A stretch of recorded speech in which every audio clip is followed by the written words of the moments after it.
মালদায় অনুষ্ঠিত হল রেশম কৃষি মেলা 2025 আয়োজনে কেন্দ্রীয় বস্ত্র মন্ত্রকের অধীনস্থ রেশম বোর্ডের আঞ্চলিক রেশম প্রযুক্তিগত গবেষণা কেন্দ্র সাহায্যে কেন্দ্রীয় রেশম প্রযুক্তিগত গবেষণা প্রতিষ্ঠান ও রাজ্য রেশম দপ্তর উদ্দেশ্য জেলার রেশম চাষী রিলার্স এবং বয়ন শিল্পীদের আধুনিক প্রযুক্তিতে প্রশিক্ষিত করা। অনুষ্ঠানের সূচনা করেন আঞ্চলিক রেশম প্রযুক্তিগত গবেষণা কেন্দ্র বহরমপুরের নির্দেশক এম মাহেশ্বরী, ছিলেন বিজ্ঞানী দেবাশিস চট্টোপাধ্যায়, রাজ্য সিল্ক বোর্ডের director Surajit Chowdhury, Malda silk producer অ্যাসোসিয়েশনের সভাপতি উজ্জ্বল সাহা প্রমুখ।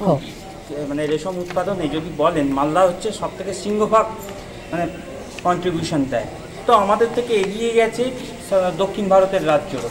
সেক্ষেত্রে আমাদের কিছু কিছু অসুবিধা আছে এই রাজ্যে, সেগুলোকে যাতে কাটে, কী কী অসুবিধা আছে, কী কী আমাদের টেকনোলজি লাগবে, এই জন্য আমরা একটা এই কৃষি মেলা আমাদের কেন্দ্রীয় অফিস থেকে ব্যাঙ্গালোর থেকে একটা বলা হয়েছে, যাতে সব জায়গায়, কারণ ফার্মাররা দেখুন তারা ডিম উৎপাদন করছে ফার্মাররা, এবার সেই ডিমটা থেকে নিয়ে পলু উৎপাদন করছে ফার্মাররা, কোকুন উৎপাদন হচ্ছে, কোকুন থেকে সুতো কাটছে রিলার থেকে চলে যাচ্ছে উইভারের কাছে কাপড় বোনা, রং করা। কারণ এই যে তাদের একটা সমন্বয় সাধন করা, সেইটা হিসাবে আমরা এখানে দেখছি যে সবাই যাতে এক জায়গায় এসে একটা আলাপ আলোচনা, এর পরের ক্ষেত্রে একটা ইন্টারাকশন সেশন হবে, যাতে কী কী তাদের অসুবিধা কী কী আছে সেইগুলো আমরা ওয়ার্কআউট করতে পারি, এবং এতে একটা গ্যাদারিং হচ্ছে যাতে ফার্মাররা, চাষিরা